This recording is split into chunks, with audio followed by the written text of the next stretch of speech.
A Rádio USP apresenta Programa Universidade 93,7.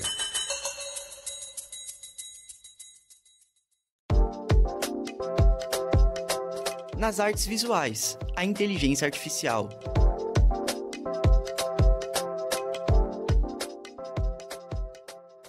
Olá pessoal, aqui quem fala é a Júlia Rodrigues e começamos agora mais uma edição do programa Universidade 93,7. Este é o terceiro e último episódio do nosso especial sobre artes visuais e inteligência artificial. O arquivo das primeiras partes já estão disponíveis no nosso site, usp.br/radiojornalismo. No especial de hoje, nossos convidados debatem sobre as questões legais envolvidas nesse tema. Como a inteligência artificial vem sendo interpretada pela legislação brasileira? E quais os impactos que um banco de dados não regulado pode causar para artistas e para a sociedade como um todo?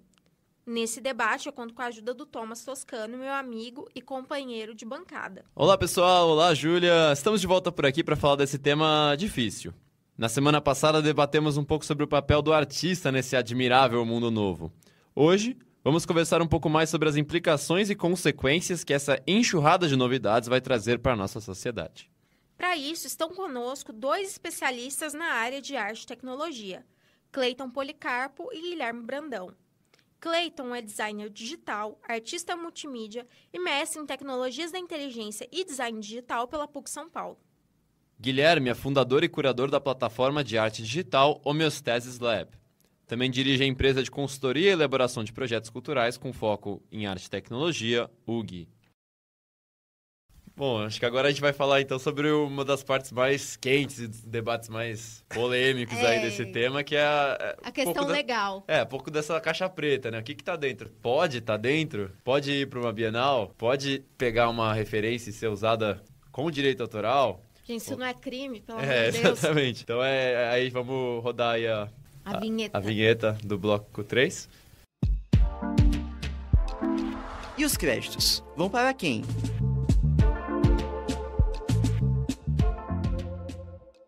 Bem, então, agora a gente vai falar sobre as questões legais, né? Como é que a legislação brasileira trata a arte feita por inteligência artificial? Para introduzir o assunto, o repórter Caio César Pereira falou com a advogada integrante da Associação Brasileira de Propriedade Intelectual, Ângela Crestman. Roda a matéria aí, gente. Desde a primeira Revolução Industrial, lá em meados do século XVIII, o mundo vem passando por uma série de revoluções tecnológicas.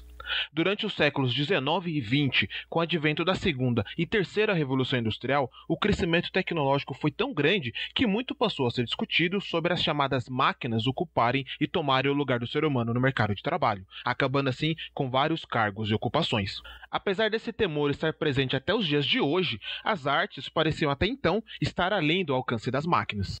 As artes, em geral, sempre se mostraram como um dos elementos inerentes aos humanos e que nos diferenciam de todos os outros seres vivos do planeta.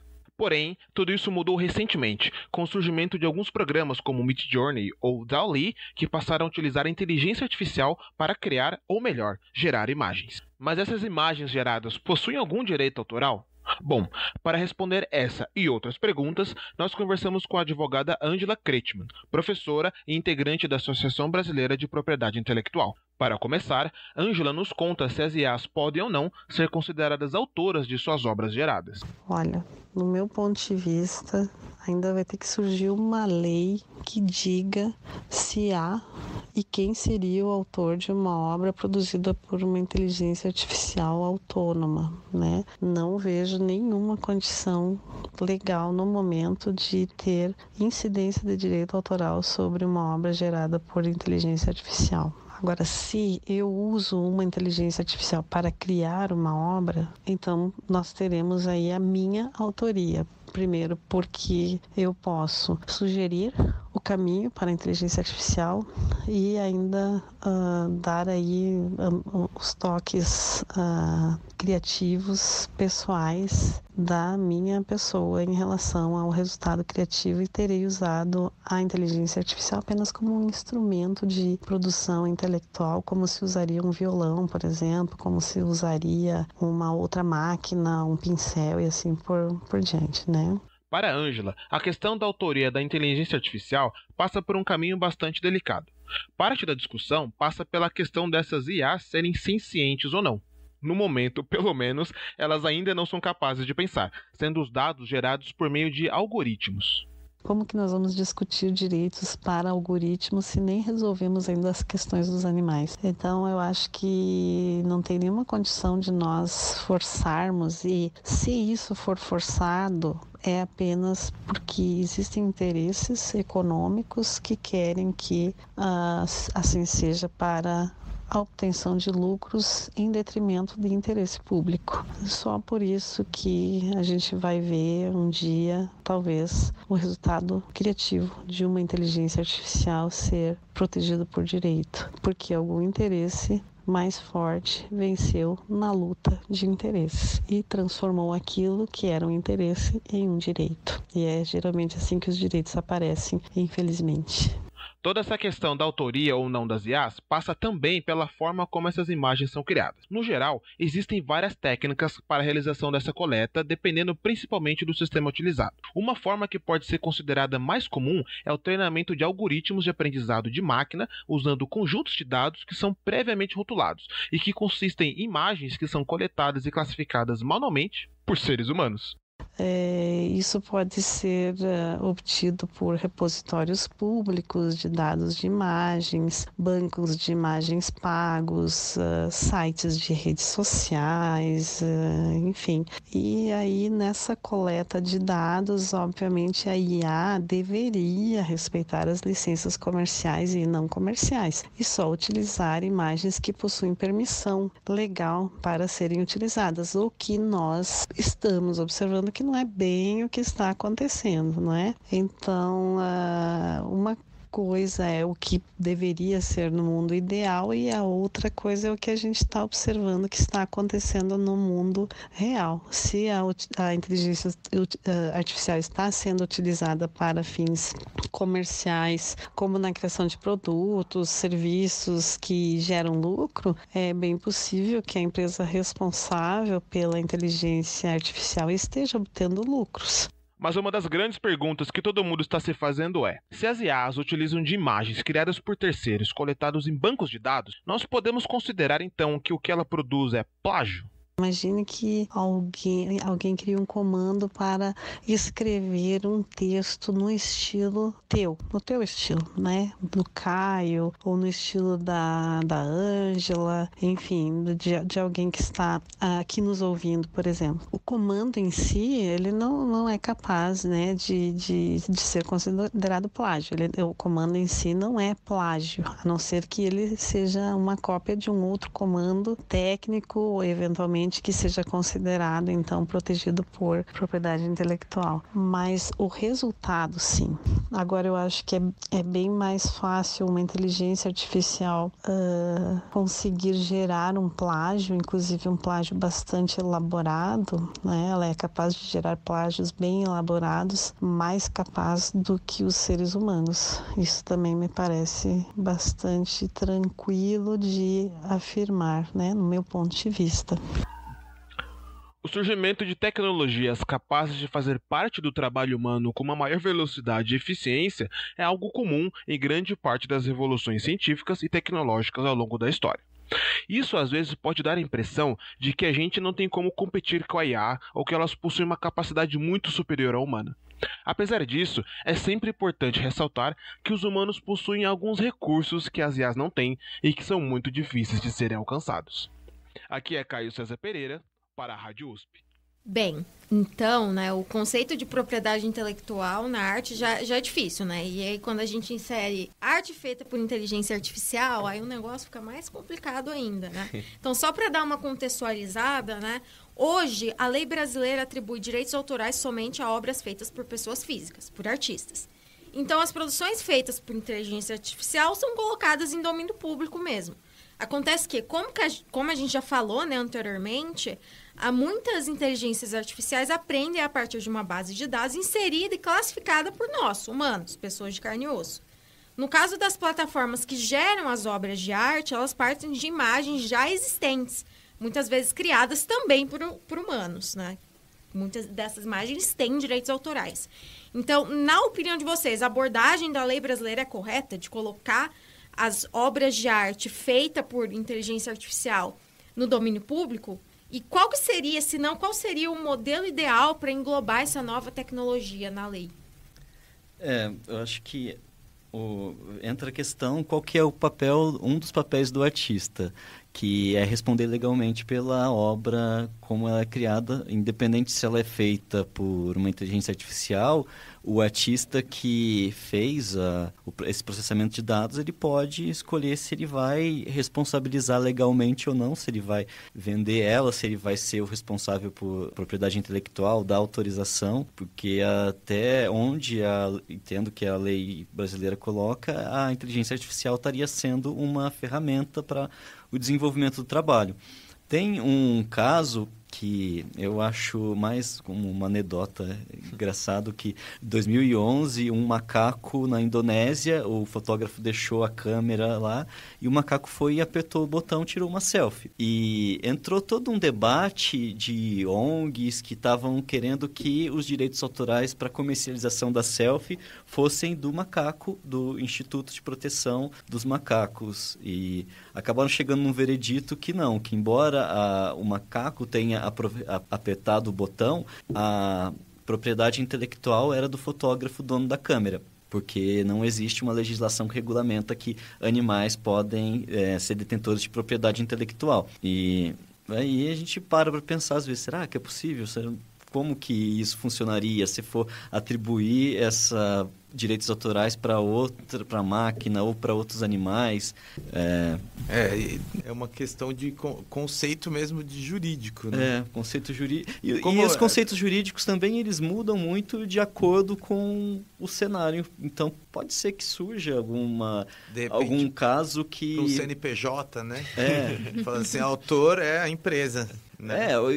E essas coisas acontecem, essas viradas jurídicas, quando tem uma grande empresa interessada por trás. Uhum. A gente vê os Estados Unidos, a questão dos direitos autorais do Mickey, que regula toda a produção intelectual dos Estados Unidos, porque toda vez que está prestes a entrar em domínio público o Mickey, o Walt Disney, empresa agora, pessoa jurídica, faz toda uma articulação política para poder fazer com que a lei se estenda e eles garantam o uso exclusivo do personagem por mais um tempo. Então, várias obras elas acabaram ainda não entrando em domínio público nos Estados Unidos porque tem uma grande empresa, uma empresa bilionária com interesse por trás. Então, pode ser que em algum momento alguma empresa que se sinta lesada ou que queira aproveitar da onda, né, faça um lobby, uma articulação para conseguir mudar a lei de direitos autorais em favor disso. Mas essa história é um loop muito louco, né? Porque assim, então lançaram lá o deck do cassete, né? Aí tinha lá o REC. Aí o amigo óbvio que ele vai apertar o REC e vai gravar. Pô, agora você está falsificando a música. Aí depois MP3, né? Daí chega lá os caras do Metallica, ai meu Deus, fim do Napster, né? Tipo, vamos falir todos. E assim, parece pra mim que é mais uma vez isso tá acontecendo, sabe? Assim, tipo, ai meu Deus, roubaram o nosso... Ai, agora vocês estão copiando tudo, é tudo falsificado. Eu acho que na coisa da fotografia teve isso também. Né? Você não é um pintor, você não sabe, você não tem a teoria, você está usando uma máquina e tal. Então, assim, que dá um pouco de angústia de saber qual que vai ser o desdobramento, né? Porque às vezes tem umas coisas catastróficas que a gente vê acontecendo por aí na sociedade, sim, meio impulsionadas por conta disso, né? Então, você está vivendo o presente, a tecnologia eclodindo e é impossível você avaliar enquanto a coisa está acontecendo, né? Não tem um distanciamento. Justamente, você precisa de um tempo para poder olhar e falar, caramba, olha esse monstro. Então, uau, isso aqui é muito legal. Você falou do Napster, né? Eles imaginavam um Spotify que ia conseguir fazer com que repassasse, né?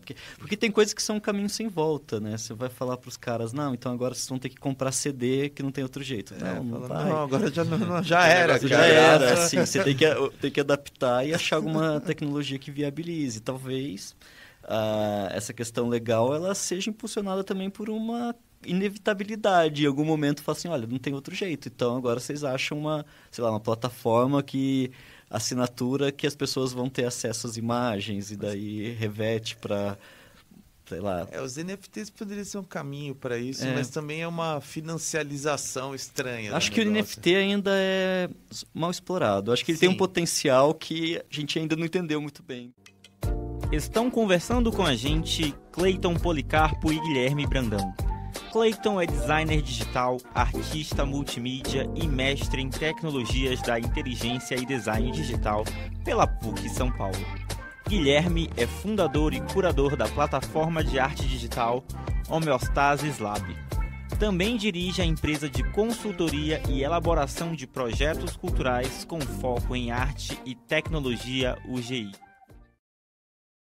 Sobre esse assunto assim de plágio, inspiração, que a gente tinha falado até anteriormente, assim, a gente vê muitas dessas imagens que você pode colocar, me faça estilo Van Gogh, estilo Tarsila, estilo Basquiat, sei lá. E só que nem sempre a gente para pensar nas implicações legais, né? Principalmente das artes que ainda estão sobre esses direitos autorais, né? Em caso dessas IAs que tenham em seu banco de dados obras protegidas por direitos autorais, a gente está falando de plágio? Ou a gente pode falar que isso pode ser chamado de inspiração? Porque se eu pegar aí com um pincel, fazer um desenho estilo Basquiat, é difícil que eu caia na lei de, plagiei o Basquiat. Só que isso, por uma IA, pode ser considerado plágio? O que vocês acham? Eu acho que assim, se você falar que é do Basquiat e vender para alguém falando isso é uma obra do Basquiat, aí, cara, aí sim. Agora, se você falar, né, tipo, isso é uma obra do Thomas, já não é. Porque tem uma coisa também no direito americano lá que eles falam que é o fair use. O uso justo. Que se você não ganha dinheiro em cima, eles não veem motivo para processar, não está interferindo. Então, você pode fazer uma exposição com o trabalho utilizando trechos de outra obra, mas se não for cobrado ingresso, se você não for comercializar, eles entendem que é esse uso justo. Né? E também não degrade o significado da obra, que o artista não se sinta lesado, enfim. Essa coisa do plágio, né, ou inspiração também talvez dependa muito do nível de semelhança com a obra original que essa cópia, né, esse outro trabalho tem. Isso pode, às vezes, desencadear o assunto do plágio e também se vai ou não ser comercializada, né? Então, o artista ele pode chegar também com uma proposta de trabalho que traz um plágio para trazer a discussão à tona e reivindicar, questionar a atual lei de direitos autorais de propriedade intelectual e fazer com que as pessoas pensem a respeito, discutam. Tem caminhos inúmeros. Eu vou até trazer um exemplo de um artista vivo, né, que o estilo é um dos mais copiados pela inteligência artificial hoje, que é um ilustrador sueco chamado Simon Strollenhal. Com o avanço da tecnologia, tem gente que diz que a obra dele pode se tornar obsoleta, com ele perdendo a competição para uma versão automatizada do estilo dele mesmo, que produza milhões de vezes mais rápido com o mesmo nível de qualidade. O que vocês acham disso? A visão mais distópica. Eu acho aí, né? que se alguém fizesse uma coisa dessa sobre a minha obra de arte, eu ia ficar muito feliz. Eu ia falar, consegui. Virei a referência, né? Os caras fizeram um robô pra me fazer. Tem alguns... Vai, usa aí. Põe meu nome em tudo. Vai, faz logo que eu vou ficar aqui só sentado tomando chá. Agora, alguns estilos acho que são mais passíveis. Pensar uma inteligência artificial para criar um Romero Brito. Com certeza. Eu já fiz e já deu certo. É horrível, né? E é um estilo que é muito básico, é muito... calculável, não sei se é a palavra, mas ele tem um algoritmo. Ele tem um algoritmo, tem um padrão ali, tem as regras. Né? Tipo, então, esses artistas que têm essa métrica na produção, é muito mais fácil você fazer com que a inteligência artificial reconheça o padrão e replique ele. Mas o fato de ela tornar obsoleta, não sei, vai depender também da posição do artista frente a isso. Ele pode, igual você falou, criar uma performance e usar isso a favor dele. Pode desistir do trabalho, sei lá, tem muita coisa. Mas justamente, eu acho que é isso. Quando o cara ele é validado, né, aí sim, aí aparece depois vira uma escola, né? Então tem lá ou cabeça da escola, daquela tendência da época, o cara tinha mais fora, mas outros também estavam fazendo, se você for olhar, vamos pegar uma coisa bem assim, conhecida, tipo o cubismo, assim, né? Então, cara, não eram só, né, o Picasso e o Braque, tinha toda uma turma ali em volta, né, o dadaísmo, e aí, tipo, vários ali, então, assim, é uma coisa que vai acontecendo, mas no fim acaba um ficando lá o ícone, né, e é o validado. Acho que se alguém fizesse justamente um algoritmo que, se alguém gasta o tempo de fazer um algoritmo para replicar o estilo do cara como mais, é uma validação desse júri coletivo aí, né? Um último assunto que eu gostaria de falar, que acho que é importante, não pode passar batido, além de falar de mercado, além de falar de artista, é falar sobre um pouco uma visão que eu vejo problemática das inteligências artificiais, mas que não é necessariamente uma culpa delas. Eles revelam um problema na sociedade. A gente vê a perpetuação de estereótipos e preconceitos em prompts que você digita. Você coloca, sei lá, mulher asiática, vai aparecer uma personagem sexualizada, vai aparecer coisas que, infelizmente, revelam um preconceito da sociedade, porque o banco de dados claramente pega de imagens reais, imagens feitas por artistas. Vocês acreditam que isso pode ser um problema que ele é amplificado pela inteligência artificial, de certa forma, por ficar viciada nesse mesmo banco de dados que vai ser retroalimentado por ela mesma e, de certa forma, perpetuar os estereótipos que a gente tem, né? Não só na arte, acho que é um risco, sim, porque as tecnologias a gente tem, até um pouco tempo atrás, existia essa ideia, agora hoje muitas frentes têm debatido isso, de que elas são neutras, e não são. Que elas são... a reificação, é a materialização de uma série de conceitos e preconceitos que foram sendo armazenados ao longo da história. Ainda mais quando você fala de utilizar bancos de dados. Então, a produção de imagens, a produção de textual, conhecimento, ela sempre teve um viés. E quando você usa esses documentos, esse material, como banco para alimentar a sua criação, você está correndo o risco de incorrer a esses viés de reproduzir esses padrões, perpetuar esses estereótipos e preconceitos. E algumas empresas, elas têm, Google, sei lá, grandes empresas estão tentando fazer campanhas para poder minimizar isso, e uma das alternativas é inserir grupos mais diversos para atuar nessa área de desenvolvimento dentro das empresas. Então, contratação de programadores mulheres, pessoas trans, LGBT, pessoas pretas, que isso já ajudaria a, pelo menos, identificar algumas dessas falhas que passariam desapercebidas por um grupo que é majoritariamente composto por homens brancos. E também, mas é uma coisa muito complexa de se resolver, porque a base de dados ela é preconceituosa, e para gerar a base de dados mais isenta, a gente precisar de um trabalho hercúleo que não sei até que ponto é interessante para as empresas. Tem um caso do Google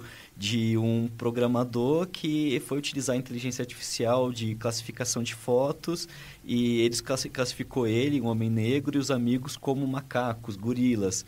E daí fez a denúncia pública, tudo isso. Até pouco tempo que eu acompanhei, a única ação que a Google tinha feito foi eliminar esses termos das categorias de classificação, porque eles não conseguiam resolver o problema de identificar pessoas negras como pessoas, por conta da base de dados que era utilizada. Então, às vezes, as empresas optam por essas soluções emergenciais e não resolvem o problema. Pela complexidade que tem envolvida nisso. Na arte, no processo de criação, teve recente um estudo com inteligência artificial para escolher quem seria o novo James Bond. E daí colocaram todas as informações dos filmes, roteiros, outros personagens, para poder, a partir disso, identificar e selecionar um ator. E a expectativa que poderia ser um James Bond negro, uma não seria James Bond, mas 007 Mulher, que é uma coisa que está muito em voga essa discussão na sociedade agora, né? Mas, seguindo os padrões, o ator escolhido foi o Henry Cavill, que fez Superman, que é branco, loiro, hollywoodiano, e é igual a todos os outros anteriores.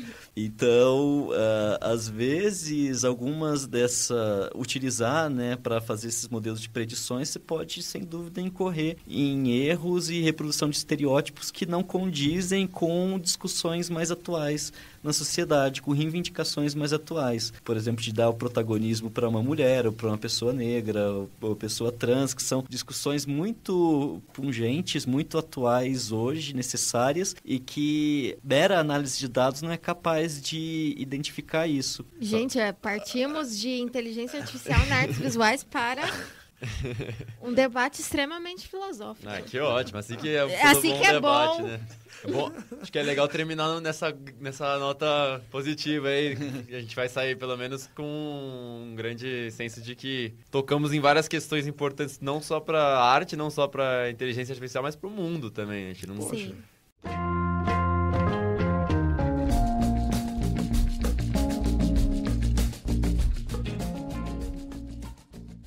Bom, pessoal, gostaria, antes de me despedir de vocês, deixar o microfone aberto aí para vocês fazerem suas considerações finais, para se despedir, para considerar o que vocês tiraram de essencial do programa aí, dar a mensagem, tudo isso aí. Fiquem à vontade. Bom, queria agradecer o convite. Eu acho que, para mim, é sempre ótimo poder discutir, estar aqui debatendo, tentando contribuir um pouco. São questões muito complexas e a gente está no meio do olho do furacão, então é difícil de definir, de demarcar, mas o mais interessante é isso também.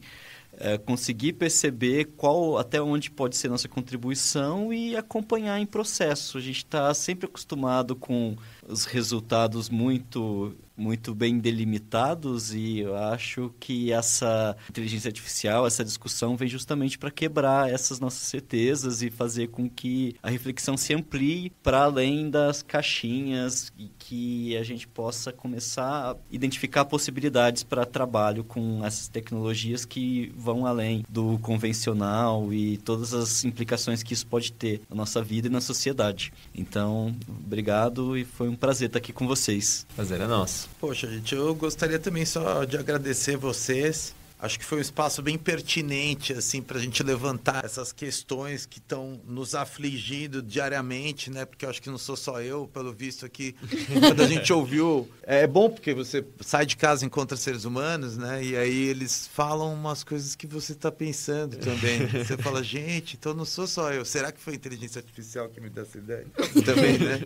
Não, mas acho que não. Acho que uma coisa que percebemos aqui, no fim, é isso. O ser humano é uma coisa que é um item indispensável para a existência da inteligência artificial. Então, assim, é um momento de entender como que a gente pode usar isso e fazer de uma maneira bacana, né? Desenvolver um mundo mais bacana com isso e a arte também, né? Usar como parceiro de criação e foi muito legal. Eu gostei muito de participar disso aqui, me deu várias ideias, vou continuar pensando, saindo daqui, continuar ainda as minhas digressões.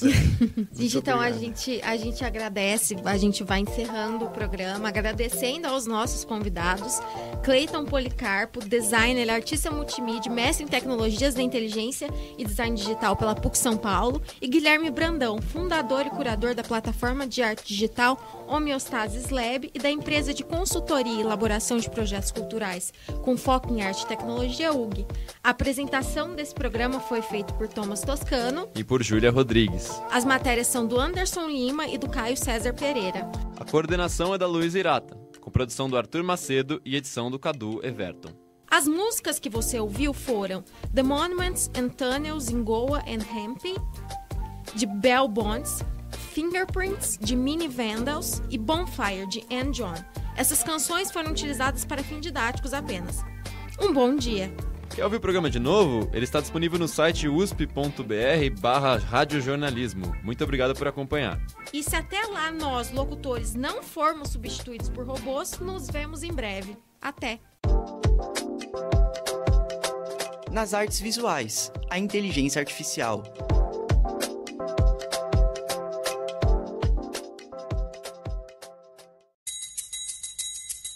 A Rádio USP apresentou Programa Universidade 93,7.